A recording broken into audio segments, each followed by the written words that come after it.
भागवत जी के 8वें स्कंद के 10वें अध्याय में लोग कहते हैं भागवत जी में राधा का नाम नहीं है, राधा का नाम नहीं है। ये लोग गलत कहते हैं, जो भी कहता है गलत कहते हैं। लिखा हुआ मैं आपको श्लोक दिखा रहा हूँ। भागवत जी के 8वें स्कंद के 10वें अध्याय में श्लोक नंबर 40 है, लिखा है उद्यतायुध दौरदंडई राधावंतो भटान मृधे। राधावंतो लिखा, स्पष्ट लिखा गुरुजी। ऐसा है, नाश मत करिए। आधावंत है, आधावंत में दौड़ते हुए या संधि हो गई है गुरुजी। नहीं नहीं, ये गलत बात है। आप जो है आयुधों को लेकर के आधावंत। गुरुजी गुरुजी गुरुजी गुरुजी गुरुजी, हम तो आपकी दास हैं। मत कीजिए ना। हमारे गुरुजी कहते हैं ना ना गुरुजी, इसका अर्थ तो सुन लीजिए, इसका अर्थ तो सुन लीजिए। आप जब राधा बता रहे हो, सुनिए सुनिए गुरुजी, इसका अर्थ है राधावंतो भटान मृदेश का अर्थ गुरुजी ने बताया हमें। गुरुजी ने, हमारे गुरुजी, कोई गुरुजी नहीं बता सकता। हमारे गुरुजी कहते हैं बिल्कुल नहीं बना सकते, क्योंकि जब आप राधा बनाओगे तो विसर्गे कहाँ जाएंगी गुरुजी। उद्यतायुधई ही गुरुजी, गुरुजी कहते हैं गुरु शब्द है। अब चलिए, भागवत जी में दूसरा है बधू। बधू प्रयोग हुआ है, बधू प्रयोग हुआ है। तो बधू का प्रयोग ये है कि वहां श्री राधा रानी का ही स्मरण है। नहीं, लोग कहते हैं राधा नहीं है, तो राधा जी का जिक्र तो कई जगह है। राधा पदवाच्य बधू, इसका अर्थ संकेत अर्थ हो या लक्ष्यार्थ हो और व्यंग्यार्थ हो, इन तीनों अभिधावृत्तियों के द्वारा राधा शब्द एक भी जगह भागवत में नहीं है। इसलिए जहां बधू शब्द है वहां भी अर्थ राधा है। जहां बधू है, ऐसे पानी का अर्थ जल भी होता है। जहां राधा है, जहां बधू है वहां राधा है। ऐसे थोड़े होता है। जहां आप जैसे लोग देखिए, आप विश्व हमारे गुरुजी ने बताया, ये हमारी क्या ताकत की हम बताएं। शब्दै ही अर्थानाम अभिव्यक्ति त्रिभिन्न भवति। महाराज इनकी बात सारा विश्व सुनता है। महाराज श्री बोले हमारी बात 20 आदमी सुनते हैं। महाराज जी सुनता है सारा विश्व। त्रिपाठी जी, महाराज आचार्य जी, आपके चरणारविंद में मेरा निवेदन है कि अरे आप हटिए सामने से। आचार्य जी आप हटिए भैया। अरे नहीं, लेकिन ऐसा श्रीधर, आप विश्व को सुनाते हैं इसलिए कह रहा हूँ। श्रीधर जी नहीं तो गलत सुना रहे। इन्हें हटाओ। कोई गुरु नहीं बता सकता यार। चलो गुरुजन का हम चलते हैं गिरिराज के, अगर गिरिराज जी बता दें। आचार्य जी, गुरुजी ने कहा है कि यहाँ जो राक्षस हैं वो राधा रानी का स्मरण करके, जो राक्षस हैं राधा रानी का स्मरण करके और युद्ध करने चले। जो राक्षस हैं भटान मृधे जो है, गुरुजी ने बताया कि जो राक्षस लोग हैं वो किसका स्मरण करके युद्ध करने चले? श्री राधा रानी का। ब्रह्म वैवर्त पुराण के अनुसार राधा ही मूल आधार है। यहाँ तक कि राम में भी राधा छिपा हुआ।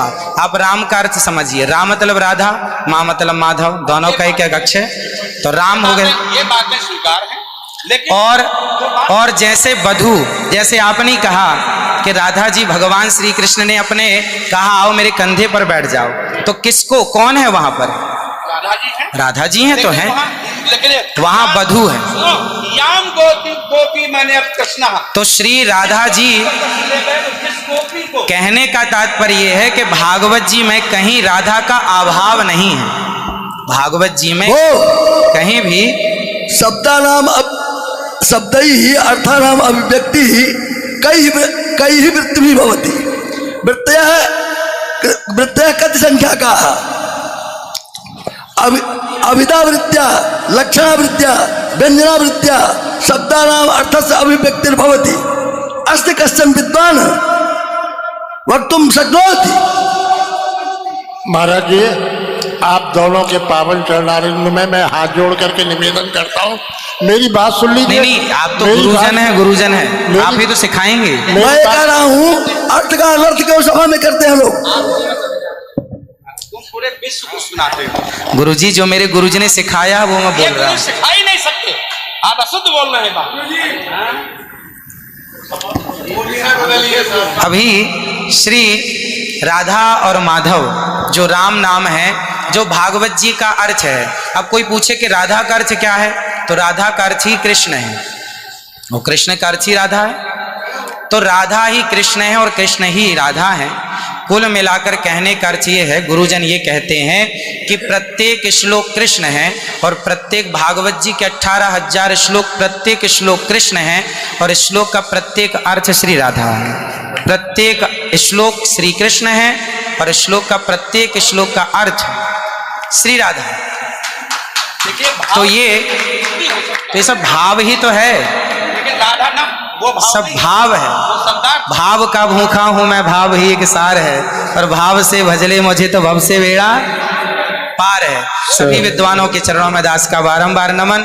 सबको जय श्रीमन नारायण, जय श्री कृष्ण। 2 मिनट कीर्तन कर ले। 1 मिनट रुको, मैं सबसे क्षमा मांगता हूँ, मेरा अनिरुद्धाचार्य के प्रति बड़ी श्रद्धा भाव है, बड़ा आदर है, लेकिन इनकी वाणी चूंकि पूरा विश्व सुन रहा है, ये चैनलों पर आते हैं। भाव जगत में हम कुछ भी कहें, लेकिन जब हम ये कहते हैं ये शब्द में लिखा है, तो वहां पर शब्द और अर्थ का संयोग, क्योंकि गिरा अर्थ जल शब्द बोध्यो व्यनक्त्यर्था शब्दोप्यर्थांतराश्रय एकत्व व्यंजकत्वे तद अन्य से सहकारिता। ऐसा हो ही नहीं सकता कि कोई अर्थ प्रकट हो और उसके मूल में शब्द न हो। वहां संधि है, मेरे आयुधों से युक्त होकर मारे गदा तलवार तीर लेकर के वो राक्षस आधा बनता दौड़े मारने के लिए। शुद्ध यही अर्थ है। किसी अभिधा से, किसी लक्षणा से, लक्षणा तब होती है जब मुख्यार्थ का बाद हो। मुख्यार्थ का बाद हो ही नहीं सकता। सीधा स्वामी बता दें, विश्वनाथ चक्रवर्ती बता दें, अनुचार प्रकाश का बता दे, चूड़िकाकार बता दे, और छोड़िए उन बातों को। आपके गुरु जी के पिताजी ने भी टीका लिखी है, उसी पुस्तक को भी मंगाया जाए। अगर उसमें राधा शब्द हो, मैं मुंह नहीं दिखाऊंगा कभी। ऐसा हो ही नहीं सकता अर्थ का अनर्थ। हाँ? नहीं, हमको कष्ट यह है कि हमको बोलना पड़ा बीच में, क्योंकि अगर अनिरुद्धाचार्य की जगह ये बात और कोई बोलता तो मैं कतई नहीं बोलता। लेकिन अनिरुद्धाचार्य जी इस समय टीवी पर छाए हुए हैं, लाखों लोग इनको सुन रहे हैं, तो ये तो यही समझेंगे ना कि अनिरुद्धाचार्य बोल रहे हैं। इसलिए आपके द्वारा कोई अपशब्द नहीं निकलना चाहिए। मैं आपसे वंदन करता हूं, कभी कोई अनर्थ करना हो तो विचार करके करिए। मैं और कोई बात नहीं, सबको क्षमा मांगता हूं।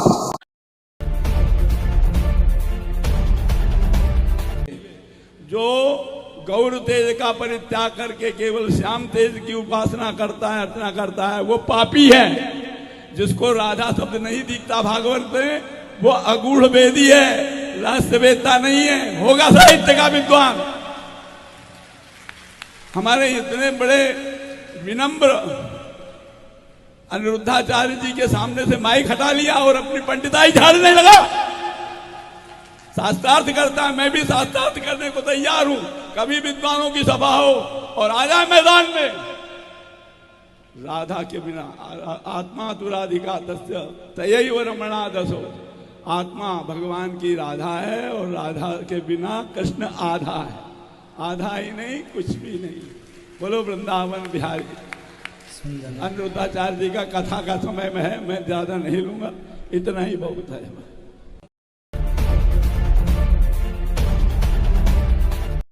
एक वाच्यार्थ, एक लक्ष्यार्थ, एक व्यंग्यार्थ। वाच्यार्थ के रूप में कौशिकी संहिता का श्लोक आपने पढ़ा ही होगा जी, कि राधा नाम मात्र मूर्छा सारमासिकी। तो इसलिए सुखदेव भगवान ने परोक्ष रूप से अनेक जगहों पर राधा का नाम लिया है। और राधा भगवती का निषेध कौन कर सकता है? जिनके लिए गर्ग संहिता अलग ही बनाई गई। कोई राधा चरित्र पढ़ना चाहे हमसे पढ़े ना देवी भागवत में है? देवी भागवत भरी पड़ी है राधा चरित्र से। गर्ग संहिता पूरा राधा ही चरित्र है। समझे? उसमें के कुछ प्रकरण उठा करे 2-4 श्लोक लिख करके आप बोल करके, ब्रह्मवैवर्त पुराण में तो पूरा श्री राधा जी का ही है। तब फिर तो कोई निषेध थोड़ा कर रहा है राधा जी का, ना हम कर रहे हैं। लेकिन उस समय हम कहे यार यहाँ तो शत्रुओं का है, तो राक्षस दौड़ रहे हैं और उनके कबंध कट कट के गिर पड़े हैं, तो ऐसी स्थिति में मतलब जो है, हाँ अब इसमें से भी निकला नहीं दे ऐसे ये गोलुब्ध घर का है, गुनगुना है भैया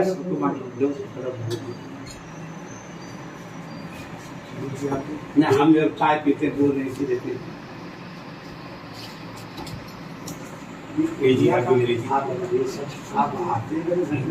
बस चाय नहीं नहीं आते, क्योंकि हम अनुष्ठान कोई करते तो बुला के तो आ जाते, समझे? सबको दोगे